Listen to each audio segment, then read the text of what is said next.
Welcome to the Pockets of Knowledge podcast. I'm your host, Desiree Stanley, here to share some amazing conversations. We're talking business, health, making and saving money, or starting something epic. Think of this as your go-to spot for stories that do a lot more than just kill time. They spark ideas, give you a boost, and perhaps even change the way you look at the world. I'm pulling in the experts, the thinkers, the doers, and the dreamers. We're about to dive into stories that open doors and ideas that light up your brain. Here we go. Welcome, everyone, to the Pockets of Knowledge podcast. I'm your host, Desiree Stanley, and with me today is my guest, Elle O'Flaherty. How are you today, Elle? I'm great. Thanks so much for having me. Excellent. I am honored to have you on the show, and I'm looking forward to this conversation. I'm so excited to have you on. So, Elle, you're the founder and owner of Interlace Solutions, and this is a performance optimization. You're a productivity speaker. You help executives and professionals who want to accelerate their growth. And really, you're a former litigator, so I can't wait to hear more about that. But really, that you're an executive coach and you really are helping people in the area of ADHD and to be successful in their careers and in their choice of job and career advancement. And so I can't wait again to talk about this with you now. Elle, would you please share with us how this came to be for you? What led you on this journey and inspired you to start Interlace Solutions? Absolutely. And as you can probably tell, my career has been a bit of a mouthful, but I was an attorney for almost 20 years. I started out as a litigator and then I moved into trade negotiations. And on paper, it was great. I was representing the United States at the World Trade Organization and at the United Nations. But the day to day was a lot more like me sitting in my office reading very dense briefs and other texts by myself. And it wasn't the best use of my ADHD brain. It didn't fuel my interest, and I started looking for other things I could do. What I noticed was I most loved working with my team.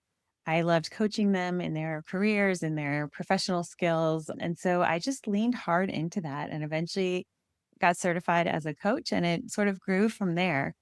And I'm certified in three distinct coaching styles. So, career, executive, as you mentioned, and then also ADHD.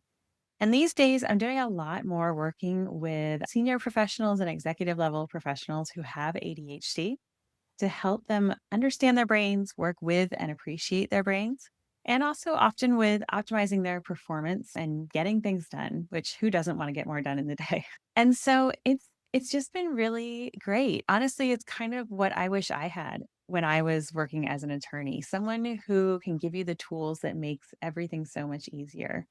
And as it turns out, I love working with people. I love helping people, and it's been incredibly fulfilling. Oh my gosh, that sounds amazing. Thank you for sharing that with us.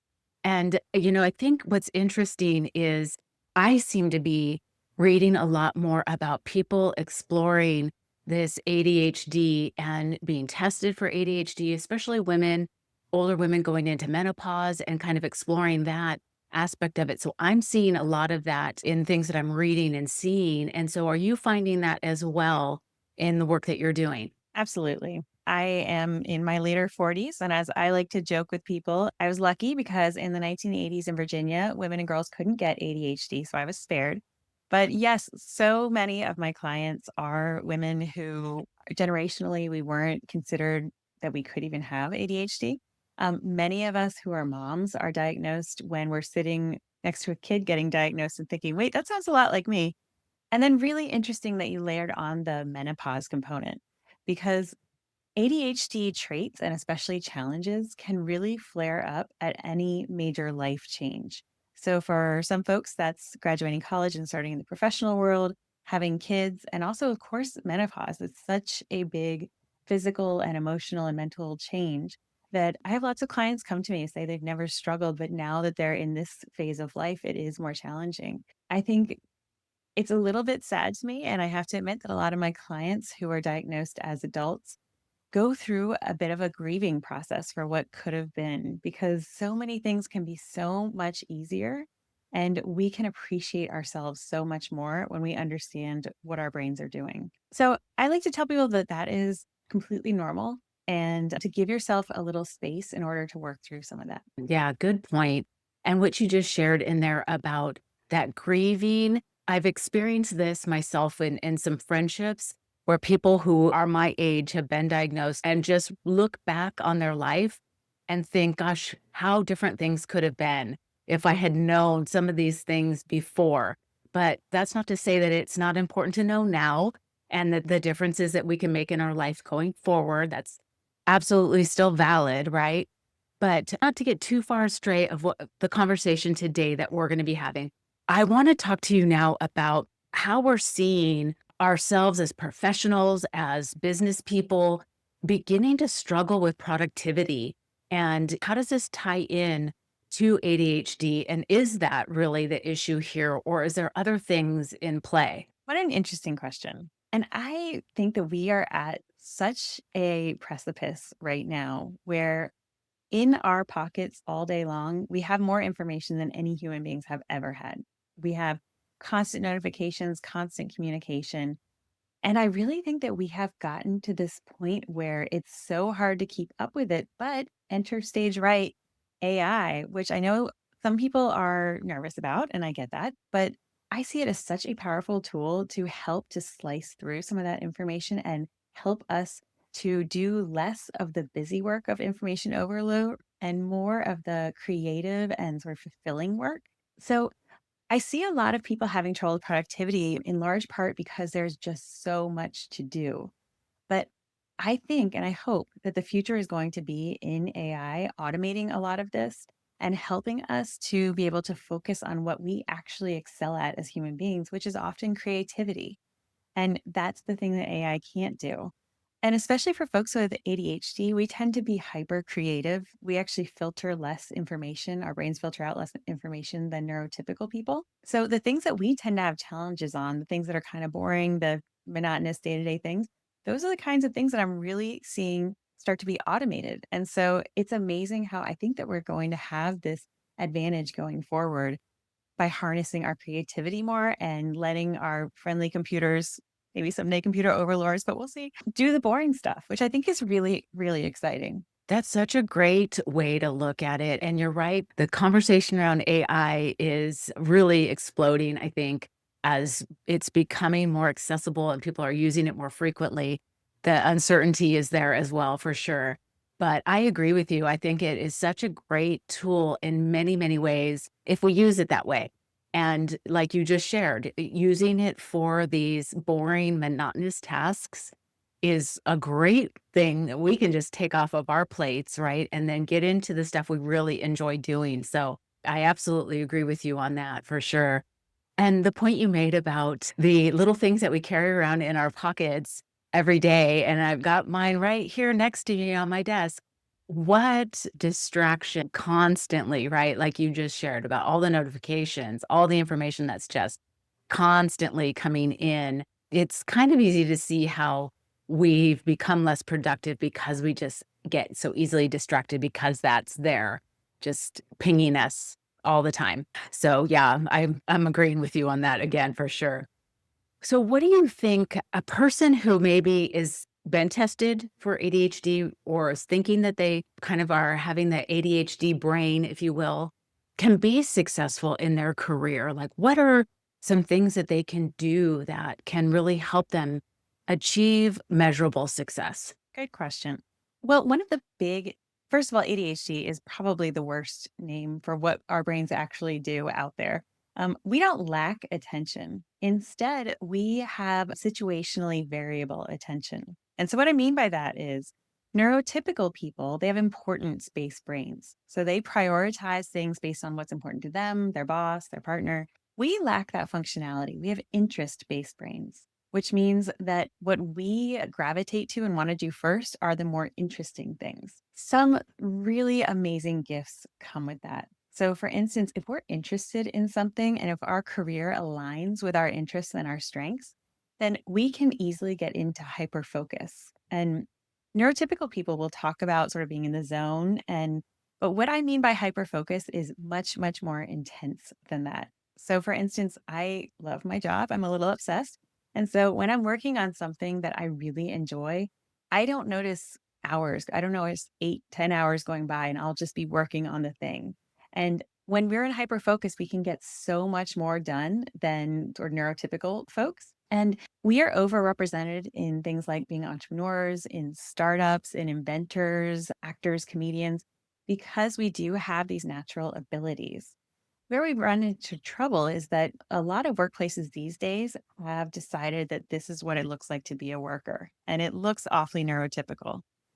And so, if you're someone who has variable energy levels like we do, and if you're someone who likes to work in bursts or comes up with great big ideas, but getting into the nitty gritty details often is not for us, it's harder to find places like that. But as I said, I think that as work is changing with some of the startups and with some of these technology assisting devices, we're able to shine more and more and to really show the value of someone who can solve huge problems with ideas that other people might not be able to think of. It is such a gift. And honestly, when I talk to organizations and I do a lot of training on neurodiversity and making ADHD in the workplace, making it more accommodating, I talk about some of these benefits. If you want new ideas and innovation, you need ADHD people on your team because that's really where we shine. Yeah, great stuff, Elle. Thank you so much. I think it's fabulous that when we access the parts of us that are the strongest,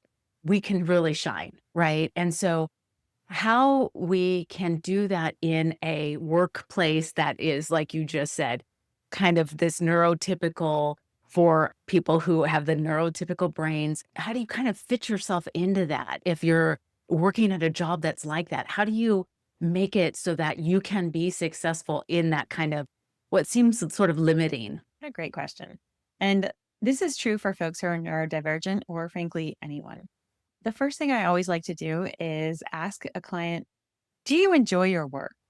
Because this, I have so much beef with every high school counselor out there because they'll say, okay, you're good at these things, and therefore you should do this job without ever asking, but do you enjoy it?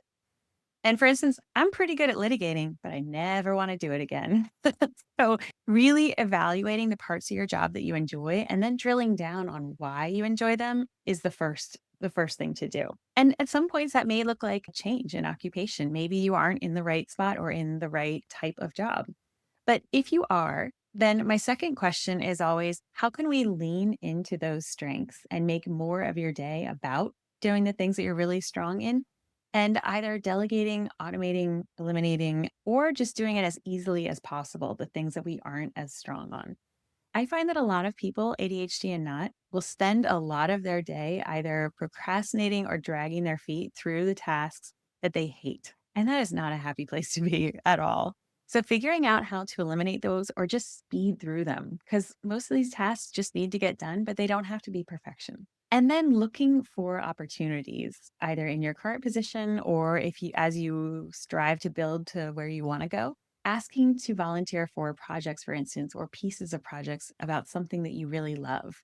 So if I am a natural ham. I love public speaking. And so in my former life, I would volunteer to give trainings, give and build trainings, or do different things like that. So I could use that power. And the more people see that you have some of these skills, the more opportunities you'll be given to use them.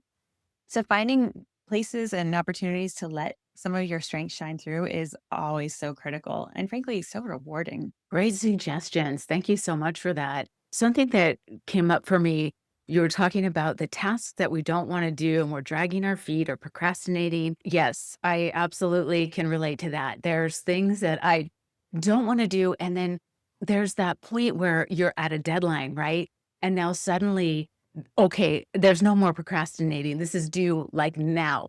And then that rush to Yep. get it done. And it's like, wow, I could have had this done like 3 weeks ago, but I needed that pressure, and so, what are your thoughts on that in terms of kind of how this relates to our conversation, and how do we overcome things like that when we know we've got something that we need to do, but we don't wanna do it and not wait till the last minute to do it? Absolutely. And let me ask you in return, and how much mental energy did it take during those weeks leading up to before you actually started the thing? Was it weighing on you? Was it taking a lot of mental energy?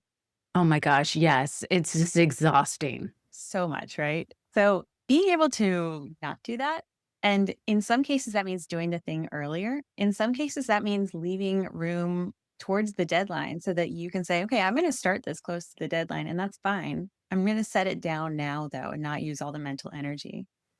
But for people with interest based brains, there are five main ways to motivate us to get things done. I use the mnemonic funky. It's not spelled right, forgive me, but FUNCI. So by adding fun, urgency, novelty, challenge, or interest, we're able to get things done, even if we don't at the outset want to do them. Most of us organically come to urgency. So the paper's due in the morning, so I should probably start it tonight, which works, but it's also really stressful and it can lead to burnout. And especially as we get farther along in our career, it can be harder and harder to activate with urgency.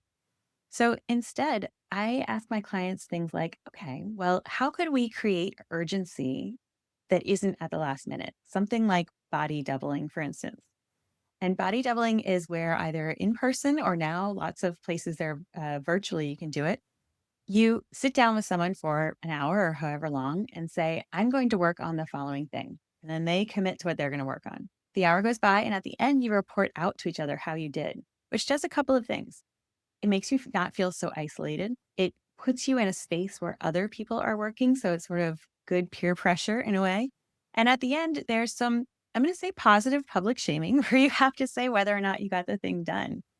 So there are a lot of different tools like this that I teach my clients of how to add, using one of these five methods to make it so that you want to do things that you aren't naturally inclined to do. For instance, just an everyday task. I am not fold the laundry girl. I'll throw it in the washer, but I do not want to fold it at the end. But oftentimes I will do task bundling. So pairing folding the laundry with maybe a podcast that I love or whatever it might be. And it makes it more fun. And I want to do it more because I want to do that other thing. So there are lots of ways to work around it, but it just takes an interest in being a little bit creative and also in not trying to force yourself to do that thing. It's amazing how often we are sort of forcing ourselves to get through our days. And it's a really hard way to go through life. It's not very nice to ourselves either. You're right. You're so right. I love, first of all, the funky. I love that. That's so cute and clever. And what a great way to remember the different points. But it is just like the dread and the exhaustion that you feel when you are putting things off. It's just like, who wants to live their life this way, right? So I love the idea that you shared about, okay, sure, I'm going to wait until it's closer to the deadline, but right now I'm going to put this down. I'm not going to think about it anymore. I'm not going to allow it to just keep spinning in my brain. What a great suggestion. I love that. And then the doubling, body doubling with work. I've heard this with writers doing this a lot. So there can often be very isolating. And so they're writing together on their own projects or whatever, but at the same time, virtually or together in a space, whatever the case may be, studying as well. My daughters have done that themselves with their friends. So, yeah, absolutely great suggestions. So, I want to ask you about now in our current times, a lot of people are working from home. We've got this great opportunity. We don't have to be going into an office and in working in this corporate environment. But sometimes being at home can mean we're even more distracted because there's things around the house that are like, oh, I should go wash those dishes, or I should go pick up that laundry, or whatever the case may be. And so, how can we change this so that it can be productive? We can get the things done that we need to do related to work while still being at home and comfortable. Well, I think it starts with being really thoughtful in how you want your space to be. It's a double edged sword, right? That you have all the freedom in the world, but also you have all the freedom in the world. So thinking about what really makes you want to be in a space, first of all. If you're going to spend 8 or more hours there a day, make it something that feels comfortable to you. I'm highly visual, and so I really cared what my office looks like. It's quite possibly the tiniest room in the world, but I made it just right for me. And it's very comfortable and cozy to me. Everything down to like I have a little blanket that I use because I like to be a certain temperature during the day. But thinking through, the height of everything that you're using, how you really like to work.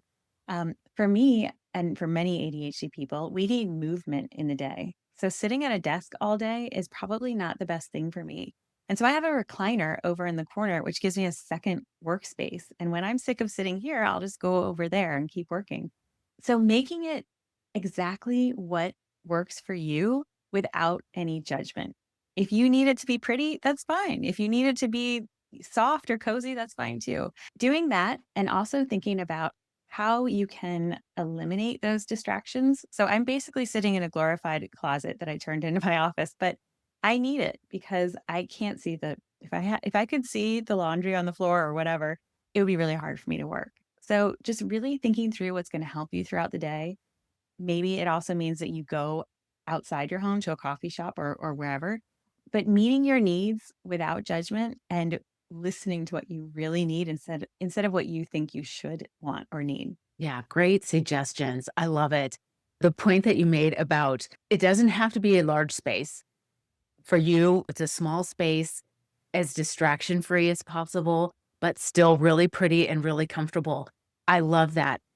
What a great suggestion. And having the chair so that you can change positions and now you can continue to be effective in getting your work done, but you've just shifted your perspective even a little bit because now you're looking at your space in a different way, right? So, in a way, that's kind of exciting, if you will, because it's different, right? And so you're still in the space, you can still be productive, but you've shifted and now you can continue to go without that boredom kind of setting in. So I love those ideas. Curious, are there any things that you, when you are setting up your home office, that you notice that you might want or need, or anything that's really been a game changer? Well, I'll tell you, when I initially set up my office, it was in a completely different layout. And I had a guest on who is a feng shui consultant. And so she helped me redesign my office layout to be more effective for me and also just prettier, if you will, because I was facing a wall. I was dark and dreary, and now my desk is positioned in a way that I have light from my window. I can see outside. I can have this beautiful art behind me. It was a really interesting consultation, and I'll link in the show notes. So if anybody's curious about the conversation that I had with Moni, not to get totally sidetracked, but I needed it to be multifunction. So for me, it's my office, but it's also a bit of a workout space. So I had to make space for my exercise equipment and my weights and all that kind of stuff. But I do have pretty things as well. Like I said, I've got the beautiful art behind me. I've got a beautiful piece that my friend made for me, and I've got that hanging on the wall in front of me so I can see that. Yeah. So, I mean, I definitely think I made this in a way that it's comfortable, but still I can be productive and effective. I think it's so funny. So many of my, especially women clients, but not just women, I've noticed that they often need a little nudge or permission almost to say, you can take up space. You can take your time and build this to be what you want it to be. It's okay to use some resources to make yourself happy. And I honestly think that very much contributes to productivity and to how we feel about our work, just being a space that really suits us. I don't know. Have you noticed a difference? I do. I definitely do. And again, because now I can see outside and I've got the light shining in, it's a completely different outlook than having my desk facing a wall and then just having it be dark and feeling really dreary. I definitely did not want to come in and do anything in this space because it just felt it, right? Yeah, exactly. Yeah. It's so funny how much of productivity is that. It's really tinkering with not just how we've been taught to do things, which we then often will assume is like the right way, but figuring out the way that works best for us. And of course, I work with a lot of neurodivergent folks, and so that can look quite different. But even just in general, I it's like we've been told this is what it looks like to work, and so that's how you do it. And we tend not to question it. I'm not sure why, but it's almost a lot of my clients will kind of have, like, guilt or shame around if they can't or don't wanna do things in that, like, right way. And so I really like to ask, especially women, that question of, "Is this because you wanna do it this way or because you think you should or someone has told you you should?" That's a great point and good question to ask.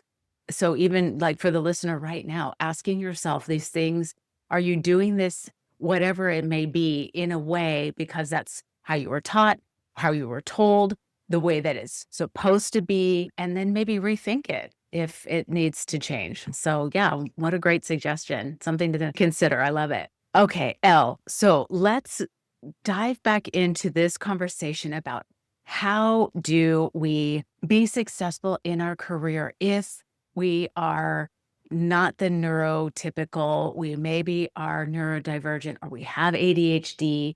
What's maybe, can you suggest like the single most important thing that we can do to be successful? Well, absolutely following your interest. Nothing tops that. But I will say, once you've done that and found your thing that really energizes you, and that's true for everyone, then putting tools in place that work with our brains. I am left-handed, and so it's kind of like for me, using can openers is mechanically impossible with my left hand. But that there's nothing wrong with being left-handed. It's not good or bad, it just is, much like ADHD. But once I have the right tool for me, the left-handed can opener, then suddenly it's easy. And I think it's very much the same for folks who are ADHD, that once they learn how our brains like to work and they get those tools, which frankly, that's what a lot of the goal of coaching is to start tinkering around and understanding your brain and putting those tools in place that work for us. It's just so powerful. And it counteracts most ADHD people by the time we're 14 have received an additional 20,000 negative messages about ourselves. And those do not just roll off our backs. And so by the time clients come to me, they typically have extremely negative self talk. They don't have a lot of hope. They don't trust themselves. But seeing how once we put these tools in place and we're working with our natural style, how much we can get done and rebuilding that personal and professional confidence and rebuilding that trust in ourselves, it is unbelievable what a change it makes. Oh my gosh. Yeah, I can imagine. And just the way that you describe that, being right-handed, I, of course, don't think about what that would be like to have to try to open a can with the wrong tool. And so this is such a great way to think about as somebody, if you've got ADHD, you're neurodivergent, you need tools a little bit different than neurotypical, right? And so having those tools, like having a left-handed can opener, wow. It's like the whole world opens up. It seems like it would make things tremendously easier in all areas. So yeah, good stuff. I also really like how that analogy just approaches it with neutrality. In my opinion, I know that still the DSM-5 and we're still in a fight because I don't think of ADHD as being a deficiency or a problem at all. Instead, I see it as just a difference. And the current modern world has been built by and for neurotypical people, which makes sense why it'd be more challenging for us. But by approaching it with neutrality and not seeing it as like there's something wrong with us, it's kind of like, have you ever worked in an office where as a smaller woman, I would always freeze in offices because the temperature was set usually by men who are in suits. But that doesn't mean there's something wrong with me. It just means that the predominant prevailing type wants it a different way. And so I just think that there's something incredibly validating and helpful about no matter what difference we might have in life, just seeing it as it's just a difference and not assigning sort of these additional layers of shame and guilt and all the rest of that, that it's just not helpful. Yeah, you're so right. I mean, I completely agree with you. It's not that there's anything wrong. It's just different. And so your description right now about being cold in an office because you're a smaller person, there is nothing wrong with that. It's just different. You are just colder because the temperature is colder. And so your Exactly. experience of it is going to be that way. And so I think that's such a great reminder for all of us to remember that regardless if you're assigned this, like you just shared about the DSM-5 being this label, there's nothing wrong with you. You're just different. You're just Absolutely. processing differently. Yeah. Yep. I totally agree with that. I don't know if Yeah. you've experienced that in the working world, but it's so interesting how, I mean, everywhere, but especially in the professional world, it's like there really is often one mold of what a worker or a manager is supposed to look like.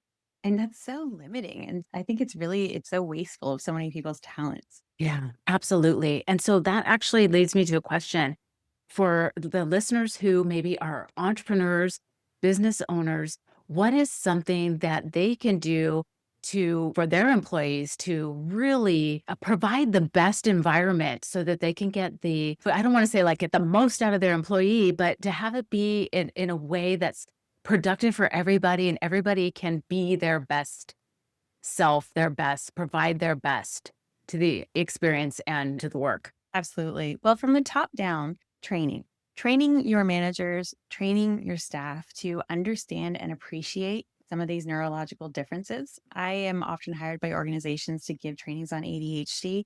And once people understand how to manage this brain type or how to yourself be productive with this brain type, it is absolutely life changing.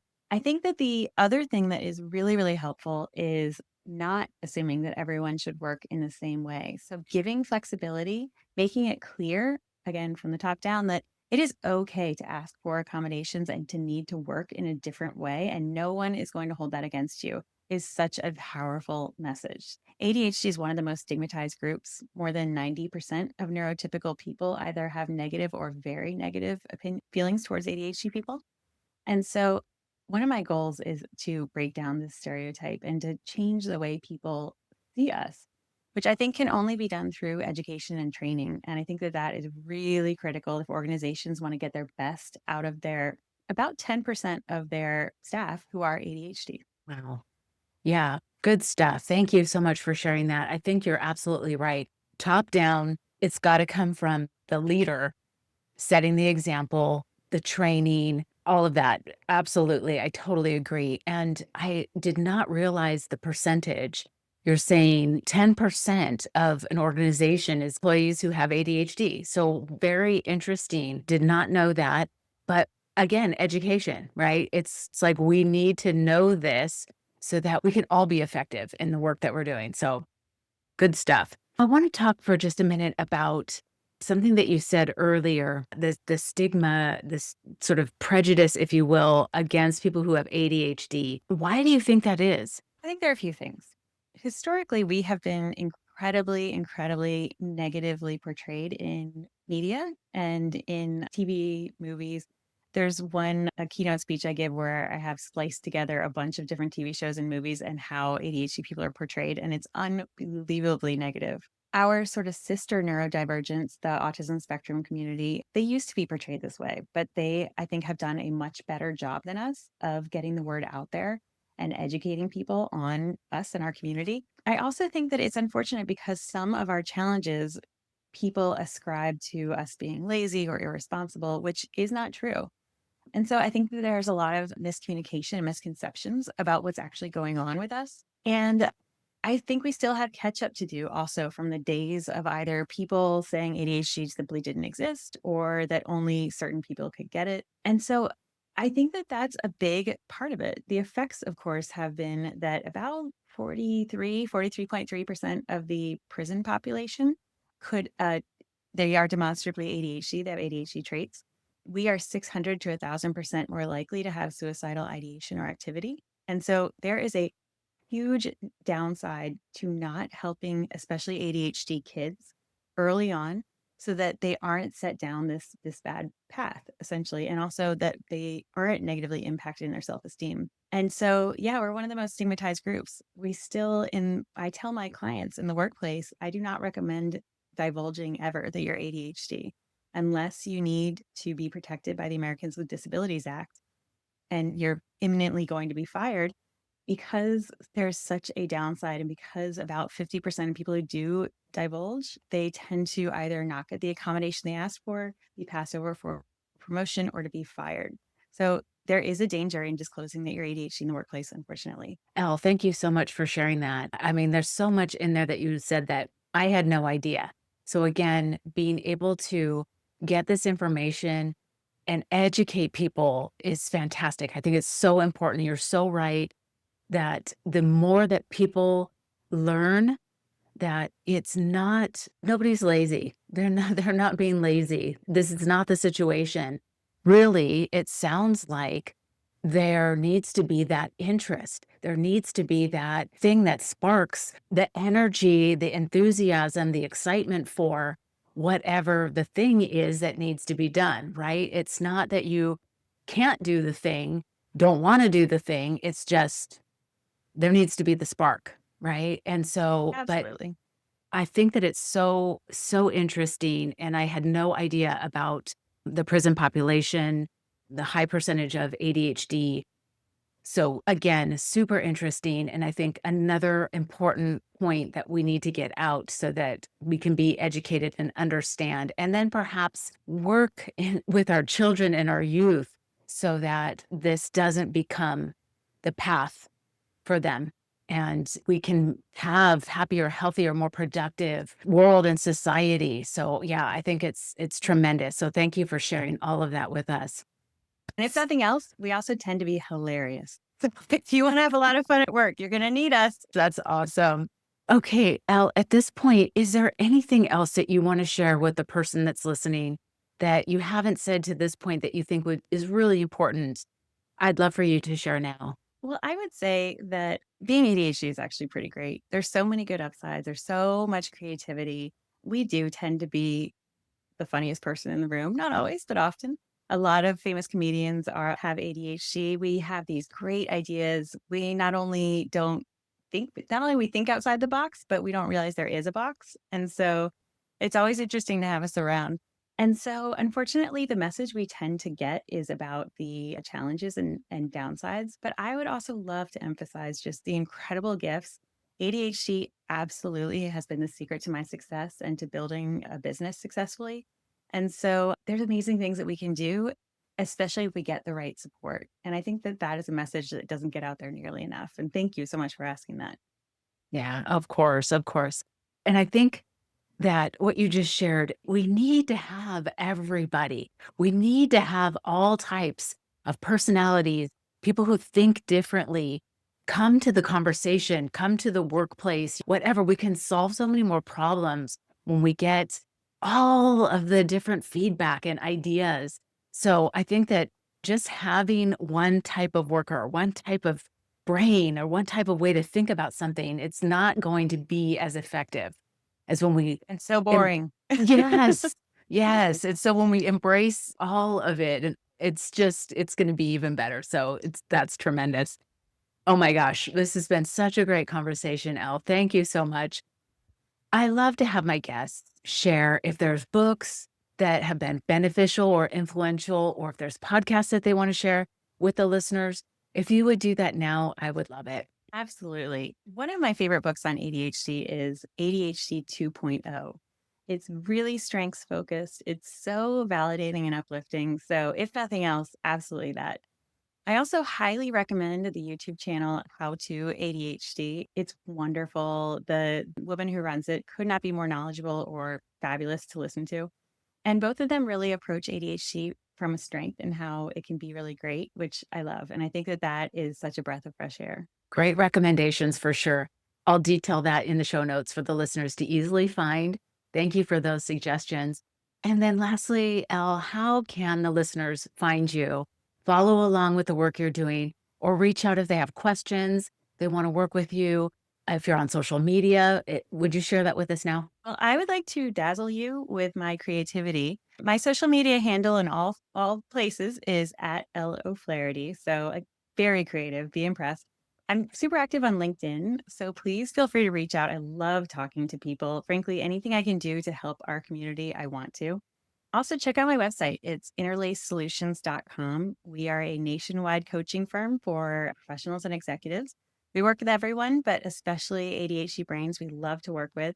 And I just launched a course that is the complete guide to job search for professionals with ADHD. And it is everything from what should I do with my life all the way through how do I successfully negotiate my salary and everything in between. So check it out. Oh, yeah. Actually, that sounds tremendous. Thank you so much. I will be sure to include all the details in the show notes. And really, that just sounds fabulous. Like everything you need, like from 1 to 100, you've got all the points in there, of all the things that you're going to need. It sounds like to really help you figure out what you want to do to get the money that you deserve. And so, yeah, great stuff. Elle, thank you again for coming on the show and sharing all of this knowledge and information with us. It's been fantastic, and I so appreciate your time. Thank you. Thank you so much. This was really fun. I appreciate it. Awesome. Well, we'll talk more soon. Thank you, dear listeners, for tuning in to another insightful episode of the Pockets of Knowledge podcast. We appreciate your time and curiosity as we explore fascinating topics together. If you enjoyed today's discussion, be sure to join us next week for another amazing episode. Remember, your journey of learning and growth is a continuous adventure, and we're thrilled to be part of it. Don't forget to subscribe so you never miss an episode. Until next week, stay curious and keep exploring those pockets of knowledge.